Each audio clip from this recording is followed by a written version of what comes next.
வாழ்க வையகம், வாழ்க வையகம், வாழ்க வையகம், வாழ்க வளமுடன். குரு வாழ்க, குருவே துணை. அருட்பேராற்றல் இரவும் பகலும் எல்லா நேரங்களிலும் எல்லா இடங்களிலும் எல்லா தொழில்களிலும் உறுதுணையாகவும் பாதுகாப்பாகவும் வழி நடத்துவதாகவும் அமையுமாக. அருட்தந்தை யோகிராஜ் வேதாத்ரி மகரிஷி அவர்கள் நம்மோடு இணைந்து அனைத்து நிகழ்வுகளையும் நடத்தி கொடுப்பார்களாக. வாழ்க வளமுடன்.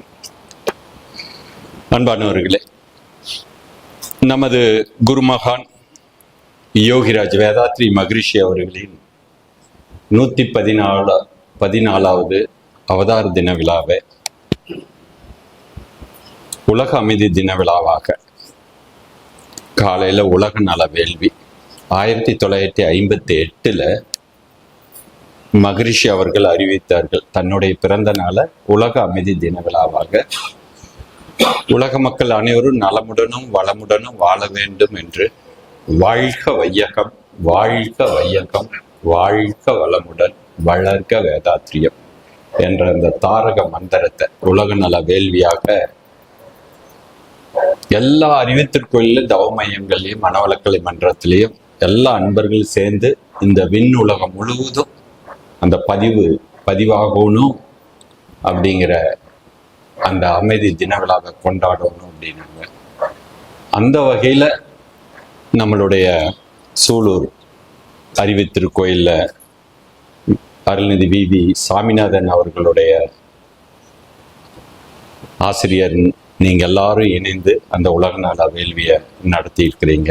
ரொம்ப நன்றி, வாழ்த்துக்கள். அதை தொடர்ந்து இப்போ நம்ம குருவை பற்றி சிந்திக்கிறதுக்காக நாம் அனைவரும் கூடியிருக்கிறோம். அவருடைய மேன்மை பற்றி நாம் அறிந்து கொள்வதற்கு இதில் வரவேற்புரை நல்கிய நம்ம செயலாளர் சிவகுமார் அவரே ஒரு 25% குருவினுடைய மேன்மை பற்றி சிறப்பாக சொன்னார். அதில் பார்த்தீங்கன்னா அவர் நம்ம வேதாத்ரி மகரிஷி மட்டுமல்ல, ஆதி காலத்திலிருந்து இந்த குருவை பற்றி என்னெல்லாம் விஷயம் இருக்கோ, அதுவும் மகரிஷியினுடைய குரு வள்ளல் பெருமானையவே தொட்டு அவரை கடைசியாக வேதாத்திரியத்தில் வந்து தந்தைதான் ஈருயிர் ஒன்று சேர்ந்து தலைத்தோர் உடலாகி அந்த வேதாத்திரியத்தை நம்ம பேசிட்டும் பாடிட்டும் இருக்காம அவரை ஃபாலோவர்ஸா இருக்கணும் அப்படின்னு முடிச்சாரு. ரசிகர்களா இருக்காம அவரை பின்பற்றுவார், அவர் செய்ததை நம்ம செய்யணும் அப்படின்னு கொண்டு வந்து சிறப்பான முறையில் ஒரு வரவேற்பு உரை கொடுத்தாரு. அவருக்கு மீண்டும் ஒரு முறை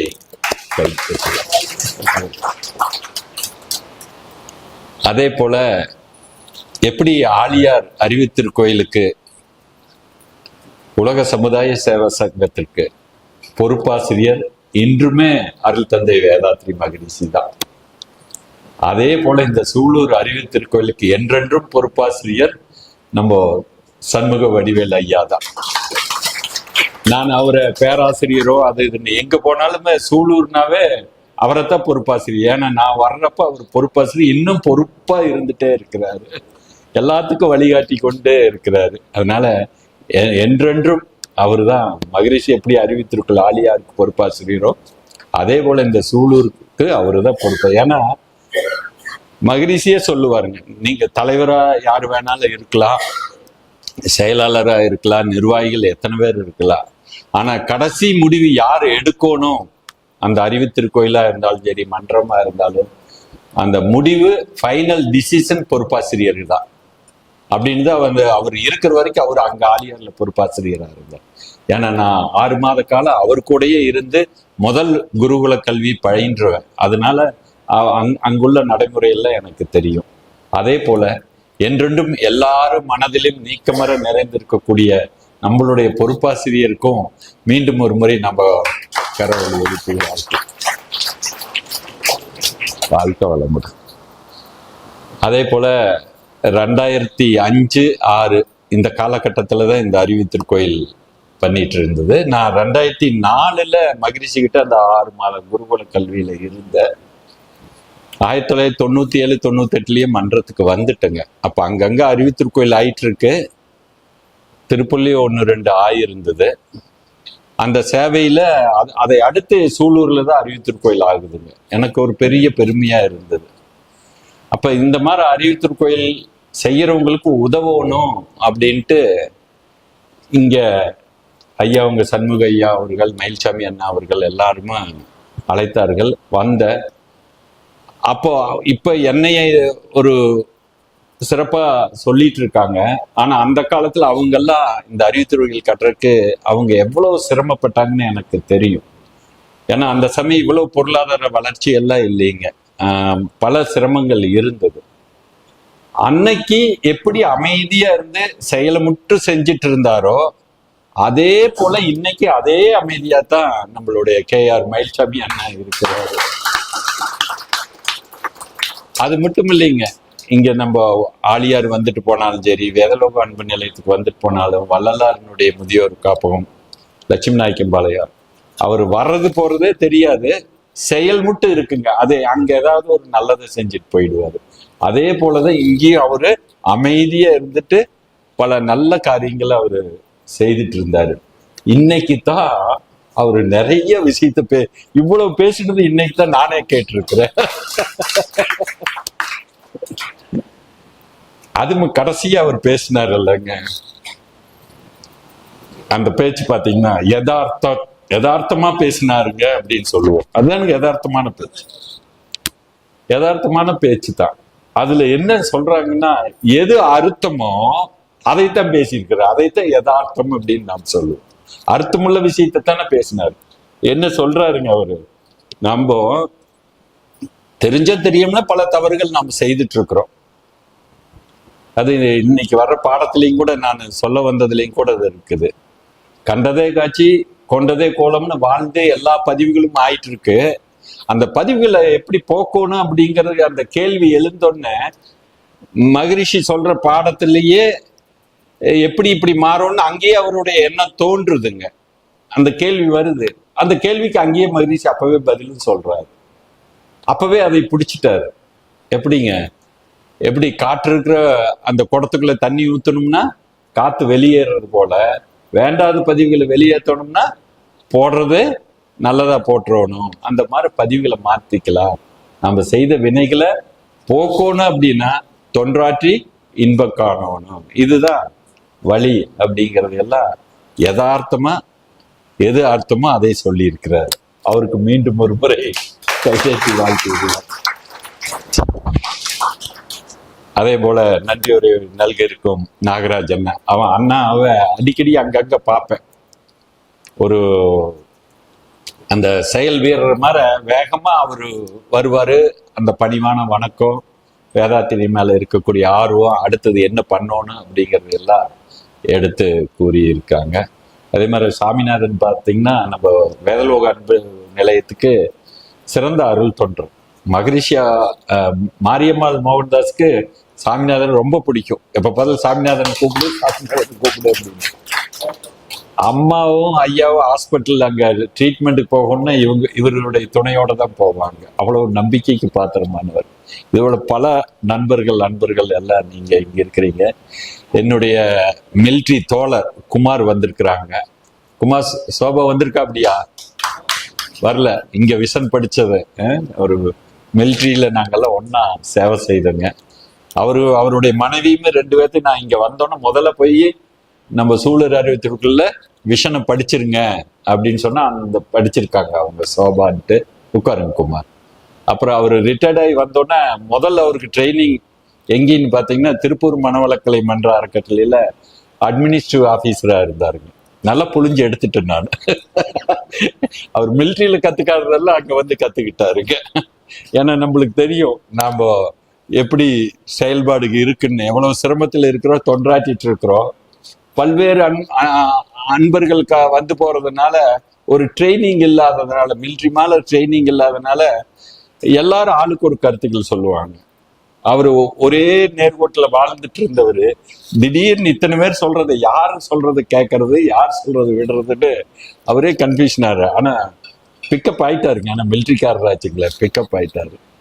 ஓகே, இந்த மாதிரி இந்த விழாவை சிறப்பான முறையில கொண்டாடி மகிழ்ந்து கொண்டிருக்கும் உங்கள் அனைவருக்கும் எனது முதற்கண் வணக்கத்தை தெரிவித்துக் கொள்கிறேன். வாழ்க வளமுடன். இப்போ நம்ம தலைப்புக்கு வரலாங்க. இன்றைய தலைப்பு என்னங்க? குருவின் மேன்மை. நாம தினம் தினம் இந்த மன்றத்துக்கு வர்றப்பும் சரி, வந்ததுக்கு போனதுக்கு அப்புறம் வீட்டில் இருக்கிறவும் சரி, நம்ம குருவை பத்தி நினைக்காம இருக்கிறது இல்லை. எந்த இடத்துலயாவது நம்ம ஒரு நாள்ல குருவை நினைச்சிட்டு தான் இருக்கிறோம். ஏன்னா அவ்வளவு குருவை பற்றிய அந்த ஆழ்ந்த ஞானமும் கல்வி கற்கப்போ இந்த விஷன்லயாவதும் அறிமுக பயிற்சியிலையாவது அகத்தாய்விலையாவது குருவை பத்தி நிறைய படிச்சிருக்கிறோம், கேட்டிருக்கிறோம். இது எல்லாம் ஒரு பக்கம் இருந்தாலும், அவருடைய பெருமைகள் இது எல்லாம் இருந்தாலும், அவரை பத்தி பேச பேச நம்மளுக்கு இன்னும் மகிழ்ச்சியா தான் இருக்கும், கேட்கறதுக்கும் இன்னும் மகிழ்ச்சியா இருக்கும். எனக்கு பொறுப்பாசிரியர் சொன்னார் குருவின் மேன்மை. அப்பவே மனசுக்குள்ள உடனே, ஏன்னா குருவை பத்தி பேசுறது எப்படி இருக்கு, கரும்பு தின்ன கூலி வேணுமா, உடனே சரின்ட்டேன் நான். அதான் மறுப்பே சொல்லிங்கிறாங்க. ஏன்னா குருவை பத்தி பேசல, ஏன்னா அவருக்குள்ளேயே நம்ம ஐக்கியமாகறோம். அதனால ஒரு நல்ல வாய்ப்புன்னு தான் நான் நினைச்சிட்டு எந்த வேலையா இருந்தாலும் அதை தள்ளி வச்சுட்டு இதுக்கு வந்துடும்னு முடிவு பண்ணியிருக்கிறோம். இன்னும் பார்த்தீங்கன்னா, நம்ம மகரிஷியினுடைய அவருடைய எளிமை, அவரு நம்ம மேல இருக்கிற நம்ம அன்பு, இதை இந்த இடத்துலதான் நம்ம ரொம்ப முக்கியமா சொல்லணும். அன்பு நம்ம மேல எவ்வளவு வச்சிருக்கிறாரு அப்படிங்கிறதுக்கு ஒரு உதாரணம் என்னன்னு பாத்தீங்கன்னா, அந்த குருவின் மேன்மை அப்படிங்கிற வார்த்தை எங்கிருந்து வருது அப்படின்னு பாத்தீங்கன்னா, குரு வணக்கத்திலேயே வந்துருது. குரு வணக்கத்தையும் கூட, அதாவது குருவை பற்றிய சிறப்புகளை பெருமைகளையும் அவருடைய மதிப்புகளையும் நாம எங்காச்சும் கவியா சொல்றப்பவோ வழக்கமா சொல்றதப்பவோ தப்பு பண்ணிடுவோம் அப்படின்ட்டு அவருடைய குரு கிட்ட இருந்து கத்துக்கிட்ட விஷயத்தை எல்லாமே அவரு நமக்கு அப்படியே எந்த இடத்துலயுமே பிசகாம அதுக்கு மேல இணைச்சு நம்ம கிட்ட கொடுத்துருக்கிறாரு. கொடுத்துட்டு அவரே குருவனுடைய மதிப்பையும் பெருமையும் சிறப்பையும் எப்படி சொல்லணும்னு வழியும் காட்டி இருக்கிறார். ஏன்னா நம்ம பாமர மக்களினுடைய ஞானிங்க அவரு. அந்த பாமர மக்களும் குருவை எப்படி மதிக்கணும், குருவினுடைய பெருமை என்னன்னு அவரே நம்மளுக்கு சொல்லியிருக்கிறார். அதனாலதான் அவர் நான் அன்பானவர் அப்படின்னு நான் சொல்றேன். ஏன்னா நாம எங்காச்சும் சரியா சொல்ல தெரியாம போனாலும் போயிடலாம் வருங்காலத்துல அப்படின்னு அவரு கொடுத்த குருவணக்க பாடல் எல்லாமே குருவின் மேன்மை இருக்குது. அதுல இப்ப நம்ம மெயினா இங்க பாத்தீங்கன்னா அந்த பாடல்கள் எல்லாமே ரீகால் பண்றோம், அவ்வளவுதான். அதுல இருக்கிற விஷயம் நுணுக்கமா கொஞ்சம் பார்க்க போறோம். அதுல முதல் பாடலை நாம எடுத்துக்கலாம், எல்லாருமே சேர்ந்தே பாடலாங்க. பாட தெரிஞ்சாலும் பாடுங்க, பாட தெரியாதும் கவனமா கேட்டுட்டு நீங்களும் பாடலாம். இதுல முதல் பாடலா நாம எதை எடுத்துக்கலாம்னா, புருவத்தினிடை உந்தன் பூவிரலால் தொட்டு எந்தன் உயிர் உணர்த்தி, அந்த பாடலை எடுத்துக்கலாங்களா? ஓகே. குரு வணக்கம். புருவத்தினிடை உந்தன் பூவிரலால், நல்ல சத்தமா பாடுங்க.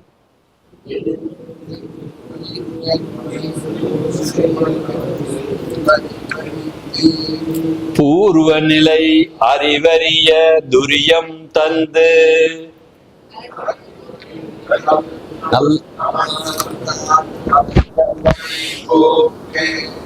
பெரும் கலத்தமத்தி